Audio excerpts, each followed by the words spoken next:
Dr. Kenwitty, do witches exist? Well, kiddo, that is a really stupid question. But anyway, I will answer it in a minute. Alpha, Omega, Kinetic, Energy, stupid questions answered cleverly. Well, today we're delving into the age-old question. Does magic and witchery really exist? So let's roll up our sleeves and dive into the mystery together. Back in the day, folks would have answered that question with a resounding yes without batting an eyelash. Picture this. It's the summer of 1518 in the bustling streets of Strasbourg, and there's this woman named Miss Trophia who starts dancing like there's no tomorrow. And guess what? She's not alone. Within days, she's got a whole entourage of dancers grooving along with her, and before you know it, hundreds of people are boogieing down the streets, unable to stop even if they wanted to. They're desperate, exhausted, their feet bleeding, and their bodies giving out from sheer fatigue. This wild phenomenon lasted for months, and sadly, it led to numerous deaths from exhaustion, heart attacks, you name it.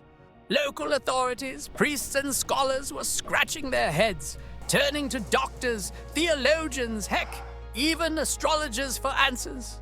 Nobody could fully explain what the heck was going on. Some blamed it on religious hysteria, others on collective psychological disorders, or even mushroom poisoning. But none of these explanations quite hit the mark. Some folks were convinced it was the handiwork of witches or demons, cursing the people with this relentless dance. Today, the dance plague of 1518 is hailed as one of history's weirdest and most perplexing events. No wonder people back then were quick to suspect there was some real hocus-pocus going on. Knowledge is power, and the mighty shall fear you. All right, let's shed some light on the darker times of the 16th century in Europe. If you were a woman with red hair, a knack for herbal remedies, or simply lacked a strong social circle, things weren't exactly peachy keen for you. Healers and women skilled in the ways of herbal medicine often found themselves under the suspicious gaze of their neighbors. They were accused of both causing and curing ailments through their concoctions of magical potions and salves. Sometimes, folks with physical traits deemed unusual or abnormal didn't fare much better. You know, things like red hair, moles, scars, or malformed limbs, all seen as signs of potential witchery. And oh, the accusations didn't stop there. These women were believed to have struck a deal with the devil himself, trading their souls for supernatural powers. Flying on broomsticks, shape-shifting, and whispering curses became part of the narrative. So, if you found yourself with any of these labels, well, you better watch out. The witch hunts were no joke, my friends. Otherwise, you could find yourself bound in a sack with a dog and weighted down with stones, destined to be thrown into a river to drown. The witch burning was one of the darkest chapters in European history, spanning roughly from the 15th to the 18th century. During this time, tens of thousands of people were accused of witchcraft and met their demise at the hands of the executioner. Torture was often employed to extract confessions, and the trials themselves were anything but fair or humane. Now, it's crucial to understand that many of these accusations and notions about witches and their supposed magic were rooted in superstition, fear, and prejudice. Most of the so-called evidence of witchcraft was purely speculative or based on misunderstandings. Quite interesting, huh? But even to this day, that image sticks with us like glue. Every child conjures up the same image of a witch as what was understood in the Middle Ages. A hunched figure with a crooked nose, stirring a cauldron of bubbling potion under the moonlight. It's as if the past has cast a spell on our imagination, shaping how we perceive witches. In movies, shows, and books, witches are portrayed in the same way, perpetuating the age-old stereotype. But perhaps it's time to re-examine our notions and recognize that the reality of witchcraft is far more diverse and complex. You might not believe it, but I tell you it's true! Even today, there are folks who possess supernatural abilities that defy the explanations of modern science. One of them is hypnosis, and boy, do I have a tale for you. So, picture this. In the 19th century, our Scottish friend James Esdaile, a surgeon with a knack for the extraordinary, stumbles upon what we now call hypnotic anesthesia. Here's the kicker. There's this surgery, right?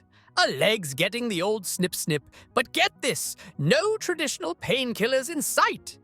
Just good old hypnosis doing its thing. And you won't believe it. The patient's as calm as a summer breeze, not a peep of pain, and the operation smooth sailing all the way. This groundbreaking discovery didn't just turn heads, it set the stage for hypnosis to shine as a potential pain relief powerhouse. Now, if you think that's not witchcraft yet, let me spin you another tale. Doris Stokes, a British medium who shot to fame in the 1970s and 1980s, was quite the character. Born in England in 1920, she grew up in humble circumstances. Stokes claimed she'd had mediumistic abilities since childhood, allowing her to communicate with the spirits of the departed. Brain cells, pay attention, the dance floor for neurons is opening now. Throughout her life, she found herself tangled up in events that seemed straight out of a witch's brew. One of the most infamous incidents? Her prediction of the death of Lord Louis Mountbatten, a member of the British royal family. Stokes allegedly foresaw in a public session months prior that Mountbatten would meet his end in an explosion. Lo and behold, in August 1979, Lord Mountbatten tragically fell victim to an IRA bombing in Ireland. But wait, there's more. In another instance, Stokes supposedly informed a woman she was pregnant, even though the woman had no inkling at the time. Later on, it turned out to be true when the woman discovered she was indeed expecting. And here's where it gets downright spooky. Folks who sat in on sessions with Doris Stokes claim she'd dish out shockingly accurate info about their departed loved ones. Stuff she couldn't possibly know otherwise. We're talking specific names, places, events, even personal memories that only the individuals themselves knew about. Now, these events are often held up by Stokes' supporters as proof of her supposed mediumistic abilities. When it comes to those tales, opinions split down the middle. On one side, you've got skeptics waving off everything as pure hocus pocus, demanding scientific proof for it all. On the flip side, you've got die-hard believers in supernatural forces and witchery. But nestled in between are those who toe the line, open to both scientific explanations and mystical possibilities, embracing the mystery of it all.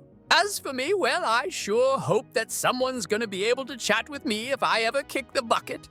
So I can keep enriching you all with my wisdom and making sure none of your stupid questions go unanswered. Until next time, my dear friends, stay curious. Well, kiddo, I hope you enjoyed today's episode. For more interesting videos like this, leave a like and subscribe to this channel. You don't want to die stupid, do you? And feel free to ask more questions in the comments down below.